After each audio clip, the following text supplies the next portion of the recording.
Mbahaye ikaze kuri Kigali City TV, wowe ufata umwanya ugakurikira ibiganiro tubagezaho umunsi ku munsi. Uyu munsi turi ku itariki ya 13 z'ukwezi kwa karindwi umwaka ni 2025.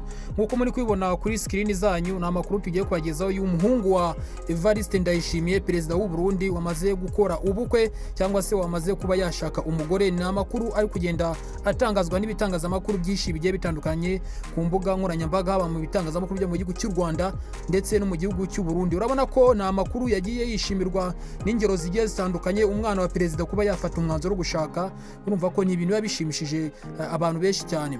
Rero aya makuru ameze gute? Nkuko nari mbibasobanurire, kanye basobanurira uko yagenze nuko dot yagenze nuko ubukwe bwagiye bugenda bwose, kurikira gatanu kuri gatanu.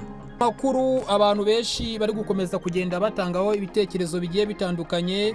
Ngira ngo nugenda ureba amafoto agiye atandukanye, umuryango wa perezida w'umukuru w'igihugu w'u Burundi, nyakubahwa perezida w'u Burundi rwose Ndayishimiye, bakunda gutazira akazina ka Neva.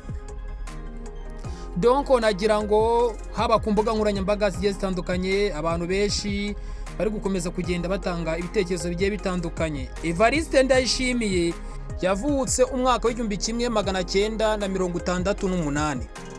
Kuri ubu ngubu uyu mwaka w'2025, Evariste Ndayishimiye kuri ubu ngubu yujuje imyaka 57.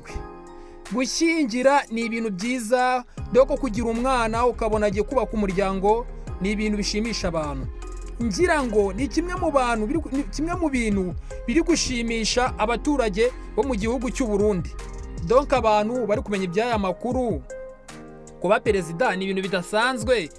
Kuba nyine Evariste Ndayishimiye agiye gushyingira bwa mbere, agiye gushyingira umuhungu we, noneho birumvikana ko umuhungu we, uragenda ubona amafoto agiye atandukanye ari kumwe na sheri we.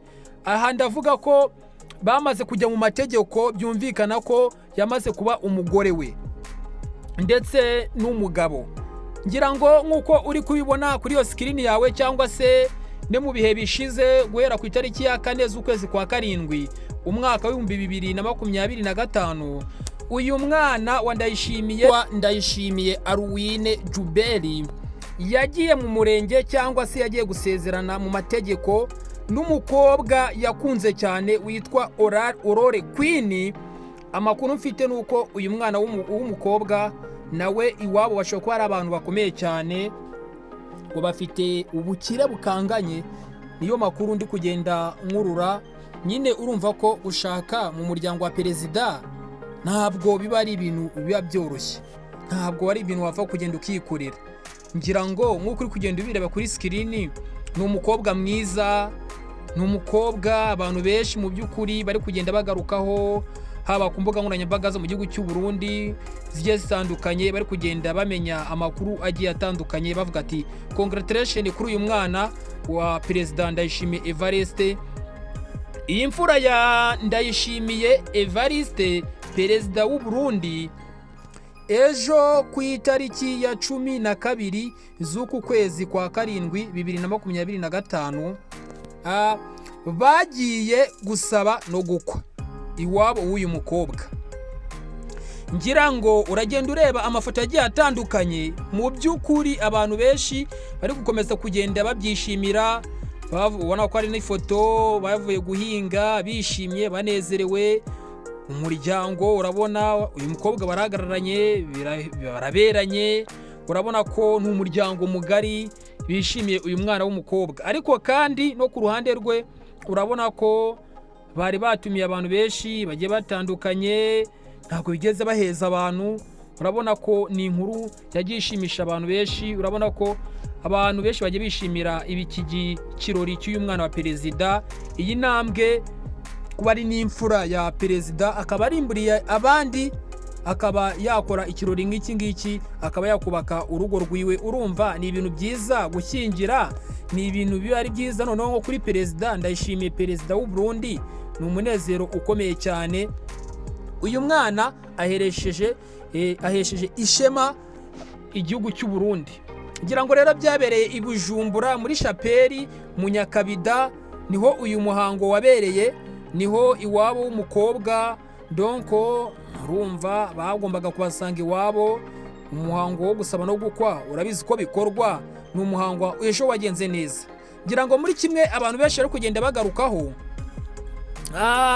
n'ukuntu uyu mwana yari yambaye, nyine umuhango wo gusaba no gukwa yari yambaye. Abantu benshi bari kwibaza kuri ibi bintu rwose, ibintu by'imyambarire, ngo kumubona ukuntu ahagaze. Reba none ahagaranye na papa we, urabona ko bari ku idarapo ry'u Burundi. Abantu ukoresha imbuga nkoranyambaga zigiye zitandukanye, kugira ngo muri kuwitegereza uyu mwana wa perezida w'u Burundi, uburyo umugore we yari yambaye, uburyo we urabona kubera uburyo abyibushyemo cyane. Abantu benshi bari kugenda bagaruka kuri izi mbuga nkoranyambaga. Umwana wa perezida ntabwo byari bikwiye kuba yambaye gutya, yambaye nabi. Umuhungu wa perezida kuba yambaye ibintu birenze, ibintu bikomeye cyane, agashaka kositimu ikaze ikanganye, akaba yakanga abantu bagiye batandukanye.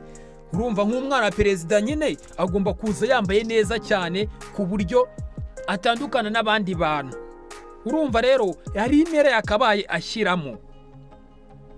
Hari ibyo ibitangazamakuru biri kugenda bigarukaho. Uyu mwana wa perezida ni byiza, yahesheje ishema papa we. Murabona papa we akunda kwambara amakositime meza kubera icyo atigeze yambara nka se. Abantu benshi nyine bari kugenda bibaza kuri ibi bintu, ariko buriya buri wese agirira imyemerere ye. Wasanga adakunda kwambara iby'amakositime cyane, ariyo mpamvu yaje niyambariye gutya. Niyo mpamvu rero iyi myambaro abantu benshi bakaba batabigarukaho. Rero uribaza ngo kubera iki ibi bintu, nawe wabyibazaho. Ariko umuhungu nibyo yakunze, n'umutware we nibyo umushere we nibyo yakunze. Urabona uyu muhungu we witwa Aaron yari yambaye, njye ndi kubona kamubereye bitandukanye nuko abandi babibona. Urumva ko umuntu wambitse Ndayishimiye Evariste ari nawe wambitse uyu muhungu we. Abantu benshi bari kugenda bavuga gutya, iyi myambaro umuntu wamwambitse ubanza arwanya leta y'igihugu cy'u Burundi. Nyine umva ahantu biba bigeze, wenda hari ukuntu yari kubigenza, kuko bari kureba ukuntu umukobwa yari yambaye neza, uburyo yaberewe, uburyo yari yagiye muri salo akambara nk'umunyarwanda muzima, nyine ukabona ko yaberewe cyane. Noneho abantu bakagenda bavuga byari kurutwa niyo yashyiramo agakositime, kubera ko imyambaro yari yambaye bayita ni nk'iy'abasaza. Donko nyine ibintu nk'ibyo ngibyo uri kugenda mubibona ku mbuga nkoranyambaga zitandukanye. Abarundi benshi bari kugenda bavuga ibintu yari yambaye ngo ntabwo bijyanye, kandi tubona ari umusore, ari umuntu wisobanukiwe, kandi ari umwana w'umukuru w'igihugu. Kubera iki yambaye ibintu nk'ibi ngibi? Ariko nyamukuru ikintu cya mbere ni uko uyu muhango wabaye kandi ukaba neza, ukitabirwa n'abantu benshi bagiye batandukanye, haba ku ruhande rw'uyu musore, haba ku ruhande rw'umuryango rw'uyu mukobwa. Urabona ko bari bishimye cyane, bakira abashyitsi neza, barabitegura. Urumva ko n'umuhango wagenze neza, ndetse n'ikiyongeyeho abantu bakomeje kumuha felicitation. Uburyo yateye intambwe nk'umuntu w'umusore w'umugabo, uburyo hari abantu benshi byagiye byanga ariko we bigakunda, ugasanga cyangwa umwana yigize ukundi. Ariko abantu benshi bari gukomeza kwishimira iyi mfura ya nyakubahwa perezida Repubulika y'u Burundi Ndayishimiye Evariste. Uyu mwana we yateye intambwe nziza. Uyu mwana akunda kwibera mu bintu bijyanye n'amabizinesi. Hari abantu akunda kumubona uyu mwana wa perezida akora iki, kwibera mu bintu bya bizinesi, cyane ko navuga ko ni nka DNN ya perezida w'u Burundi mu bijyanye na bizinesi, kubera ko na perezida w'igihugu cy'u Burundi nawe akunda gukora ibintu bya bizinesi cyane, ibintu byo kwikorera, ibintu byo gushora mu bintu bijyanye n'ubuhinzi. Mwagiye mubibona akorora ibintu bijyanye n'amatungo, ibintu by'ubuhinzi, guhinga, akorora amatungo agiye atandukanye, akorora amahene, inka, buri kimwe cyose. Urabona ko n'uyu musore yakurikije papa we, nawe ubona ko donko ni ibintu yakurikije papa we.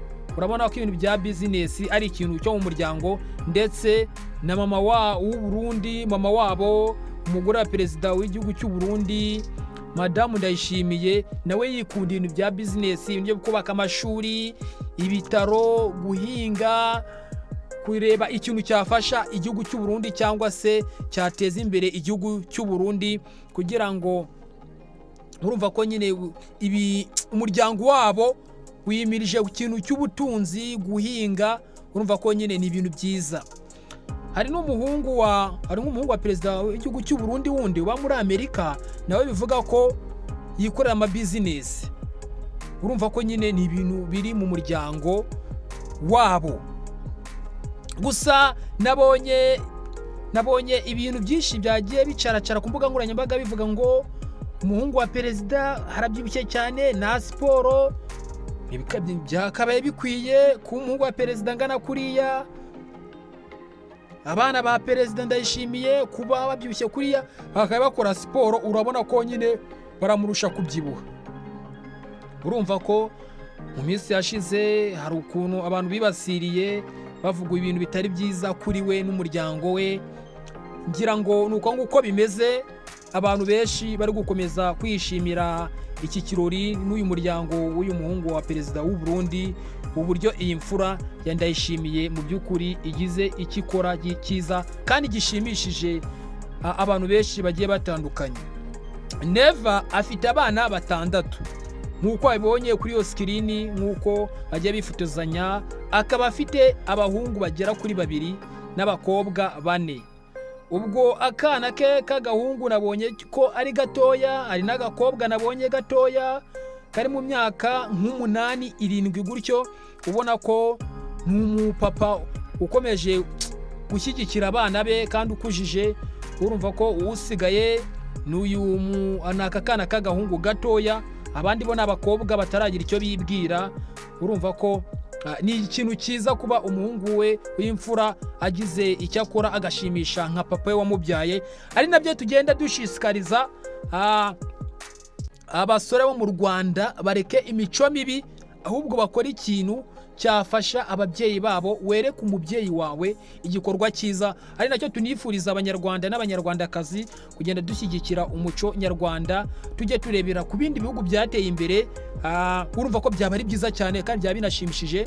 Ku mbuga nkoranyambaga zigiye zitandukanye bagiye bashimira umukuru w'igihugu kuba yashyigikiye umuhungu we, akaba yashaka umugore mwiza kandi usobanutse. Ngewe rero iyi ngiyi yari Kigali City TV, n'aya makuru nari mbafitiye. Reka mbabwire ngo ndabakunda cyane, wowe ufata umwanya wawe ugakanda subscribe ugakurikira ibiganiro tubagezaho umunsi ku munsi. Reka mbabwire ngo ciao, ndabakunda cyane. Imana ikomeze barinde. Wowe uri mu bihe bibi, komeza kwihanganisha byagenda neza, kandi wowe uri mu bihe byiza, komeza gusenga, ukomeze kugira ibihe byiza. Ngewe rero reka mbabwire ngo hasta la vista, ndabakunda cyane.